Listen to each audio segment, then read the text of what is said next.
현재 이태원 참사에 대한 제대로 된 처리가 없는 가운데 이걸 정치적으로 입에 올리는 미친 국짐 정치인들이 늘어나고 있어요. 네, 이상민 행안부 장관이 화물도조 파업을 두고 이태원 참사와 똑같이 사회적 재난이다 이런 발언을 했습니다. 화물연대 집단 운송 거부 중대본 회의 직후 브리핑에서 재난안전기본법상 물류체계 마비는 사회재난에 해당된다며 현재 중대본이 가동되고 있는 코로나19나 이태원 참사와 똑같이 사회적 재난으로 분류해 단계별로 조치하게 돼 있다고 발언했습니다. 난 사실 이태원이라는 이제 말을 꺼내기도 마음이 진짜. 편치 않거든요. 그리고 우리가 지금 이태원 참사에 대한 제대로 된 어떤 위족들에 대한 위로라든지 뭐 해명 같은 것들을 전혀 지금 못하고 있는 상황이에요. 근데 지금 저쪽 정치는 뭐라고 얘기하냐면, 김행 같은 경우에 그 얘기를 하더라고. 이태원 참사에 대한 국정조사는 피해자들에 대한, 유족들에 대한 2차 가해래. 이게 어떻게 그런 식으로 연결이 될 수 있는 거야? 지금 저쪽 애들은 정신이 나갔어요. 이게 그런 식으로 얘기할 수 있는 얘기가 안 된단 말이야. 아니, 이상민을 파면하고 그 책임자 처벌을 하라는 게 희생자들의 요구 아닙니까, 지금? 그러니까. 책임진 지라고 하는 건데 이게 뭔 소리야 도대체? 지금처럼 그냥 때려 묻어놓고 그냥 술 먹고 놀러 가다가 지들끼리 생긴 사고인 거고 국가는 배상 책임이 없다라는 거를 좀 대놓고 공론화시키고 있는 거야. 국회의원이란 자들이. 지금 그 유튜브 보니까 그 가짜뉴스 보는 그 일찍 할배들은 마약 먹고 죽었대요, 애들이.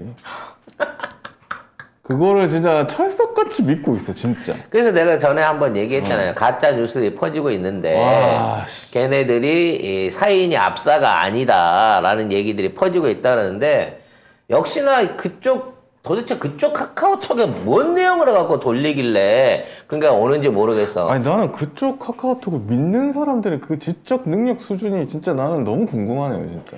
그걸 믿는 것만 해서 끝나는 게 아니고 그걸 헛소리잖아. 딴 사람한테 존퍼를 하고 대려 큰 소리를 치고 댕겨요. 옛날에 네 동생 너한테 그거 보냈다며? 네. 네 동생 지능은 어때? 야, 그거 왜 가족들을 갖고 그러니? 아니 본인이 궁금하다 그러니까 네 동생 지능을 보면 되잖아. 너 심지어 형제 그거- 지능을 다 우리 이국자에 다 갖고 왔어. 그럼 됐냐? 제가 아 여기 몰빵된 거예요? 몰빵된 게 이 정도야. 몰빵된 거 치고 이 정도면 별론데? 오늘 왜 이렇게 사람들이 스스로 자백들을 잘하지? 오늘 참회 시간이야? 참회 방송이야? 제발 같이 자매 좀 하세요. 아니 하세요. 지적 능력이 저 정도인 그 윤석열도 아침 5시마다 조간을 챙겨 먹어가지고 조간 챙겨 보다가 저렇게 됐나? 언론이 근데- 얼마나 이 유해합니까? 근데 저게 나는 도저히 믿을 수가 없는 게 5시에 일어난 것도 안 믿기지만 네. 원래 보급소에 조선신문이 오는 게 2시 반에 3시에 와요. 그래 한 4시쯤에 들어오지 않나?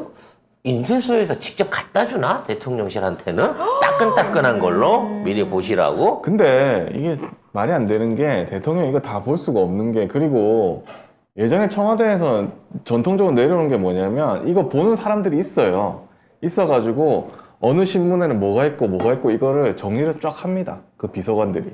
해가지고 그거를 대통령한테 넘기거든요. 아니 SBS 모닝투데이 뭐 그런 데서 오늘의 조간 해갖고 다 이렇게 스크랩 해갖고 그런 비슷한 해주는데 그런 비슷한 거를 방송국이 아니라 청와대에 있을 때 지금은 용산이겠죠. 용산에 누가 할 거예요 아마 누군가가 할 건데 할까? 안 하나? 아 저는 안 할 것 같은데요. 아니 하는데 그렇게 물정을 모를 수가 있어? 아 저는 안 한다. 해서 아마 줄 거야. 아니요, 근데 안 저는- 읽어볼 거야 아마. 저는 안 한다에 안 한다? 한 표. 왜냐면 처음에는 못 모르고 시켰겠죠? 네. 그러다가 야 안 봐 어차피 그거 하지 마. 그거 할 시간 딴 거 해. 이럴 것 같은데요? 100%. 아무튼 이태원 참사에 대한 제대로 된 진상규명이 지금 표류하고 있는 가운데에 지금 화물노조 파업을 두고 이걸 사회적 재난이라고 몰고 가면서 기동대 투입을 해가지고 지금 시위 일선을 지휘하고 있는 지도부를 체포를 하겠다. 라고까지 위협을 하고 있다는 거죠. 지금 진짜 그렇게 하고 있어요. 지금 아이고 군사 독재 시절에도 쉽게 안 하던 짓거리예요, 이거는. 부산 경찰이 화물연대 파업 현장을 압수수색해서 뭐 쇠구슬 이런 걸 확보했다 이러면서 언론 플레이 하고 있는 거죠. 벌써부터. 아니 어제는 화물연대와 정부가 만나서 이제 1시간 50분 정도 이제 뭐 협상 교섭 같은 걸 했는데 근데 여기도 국토부 차관이 왔어요. 그러면서 화물연대랑 대화를 하는데 차관으로서는 뭘 할 수 있는 게 없다라는 말만 반복하고 그냥 갔거든요. 그거 왜 왔어? 그냥 가라니까. 하는 척 협상하는 척 그렇지. 하려고. 그러니까 우리 노력은 했어? 라는 왔다? 명분을 만드는 거지. 근데 말이 안 통하더라고. 안 통하죠. 우리의 일방적인 주장을 안 들어주던데 그래서 할 수 없이 우리의 일방적인 주장을 안 들어. 당연히 일방적인 주장 그렇게 들어. 자세히 듣지 말란 말이야. 그냥 지나갈 수 있었잖아. 야, 어. 사람을 13579로 보내. 그러니까 그런 식으로 띄엄띄엄 보면서 아 우리가 화물연대 노조하고 정말 심각하게 처가를 보내서 대화를 했고요. 네, 일방적인 정부의 주장을 얘기를 했습니다만 저쪽이 들어줄 생각이 없었습니다. 그래서 어쩔 수 없이 결렬됐네요.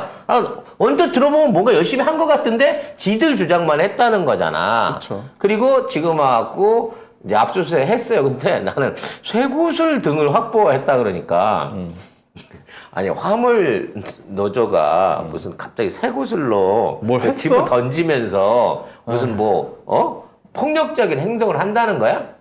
그랬다는 거예요. 지금. 집에 아령이 있거든요. 저 운동복. 아이고 그 위험한 거. 그 위험한 거. 예, 이렇게 되는 거죠. 이걸로 야 이걸로 경 대가리 뽀개려고 거 아니었어? 이렇게 되는 거 아니에요? 옛날에 쌍용자동차 사태 있고 이럴 때는 막 진압 경찰관들한테 고무줄로 그 너트 같은 거 쏘고 막 그런 것도 있기는 있어요. 너트 볼트 같은 거 네, 쏘고 있긴 있었어요. 있기도 했었습니다만 그거는 저쪽이 활발하게 강제 진압을 나올 거고요. 만약 화물연대가 예를 들어 빡이 돌아가지고 진짜 폭력 시위를 한다 그러면 아니 트럭 몰고 밀어버리겠지. 거기다 갑자기 차에서 쓰는 부속 베어링을 쪼개가지고 거기서 쇠구슬을 갖다 놓고 그걸로 협박을 하겠어요? 말도 안 되는 소리 하고 있어. 생각해보니까 저희 집에 칼도 있어요. 칼도. 칼 가위 없는 집이 어디 있어 누가? 이거 야, 다 위험한 일이구만 이거 다. 이게 다 이게 잠재적인 테러리스트들이네. 어머. 집에서 칼 같은 게 있단 말이야? 하바바님 압력밥솥 폭탄. 집에 압력밥솥 있는 분들 오. 다 위험 분자야. 예. 저희 집에는 사실상 잠재적 범죄자가 있습니다. 오징어 게임 복면부터 그 슈트 그 본인이 거기에 사신 거잖아요. 아들이 샀다니까.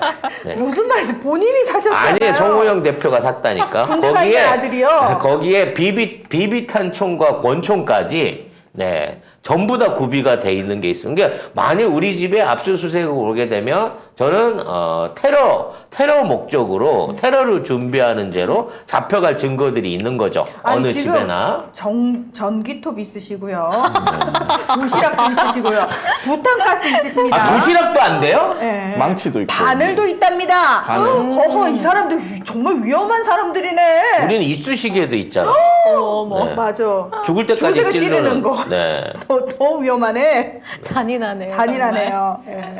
아무튼 이런 말도 안 되는 몰이를 통해 가지고 지금 이제 화물연대 시위는 내가 보기엔 일종의 이 정부에서의 시범 케이스가 된 것 같아요.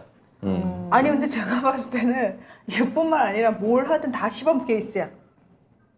뭘 하든 다 자기네들한테 반하고 자기 말 안 듣는다 싶으면 그냥 다 시범 케이스예요. 제가 봤을 때 그럼 화물연대 파업을 시범 케이스 삼았다고 해서 다른 노동자 단체가 파업을 안 하냐? 파업하잖아요. 그럼 거기도 또 시범 케이스가 되는 거예요. 악랄하게 눌러놓으면 앞으로 다른 데서 못하겠지라고 생각을 하는데 에이. 그거는 우리 얘네들이 경험이 없어서 그래. 네.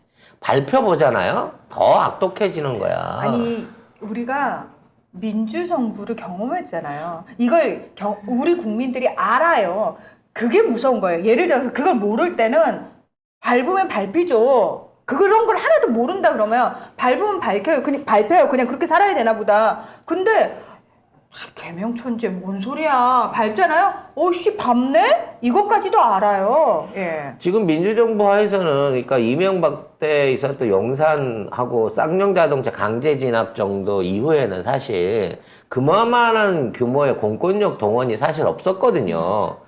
이 시민단체에 대한 것도 백남기 노인 그때 이제 그 물대표 맞고 돌아가셨던 그때 이후로는 그만큼의 공권력 행사가 없었다는 거야. 근데 이게 시발점이 되기 시작하면 이 시발점에 의해 가지고 얘네들이 진짜 촛불잔치에 또다시 물대포 한겨울에 등장할 가능성도 있다는 거야. 그 예고편까지. 촛불 잔치요? 집회. 촛불 집회에 대행진. 또 그 지랄을 물대포 쏘고 그 차벽 세우고 하던 그 지랄을 또 재현할 가능성이 있어 보인다는 거야. 연습이라고 이게. 할 것 같아요. 할 것 같아요. 아 이제 또 비옷 입고 나가야 되나? 아 정말.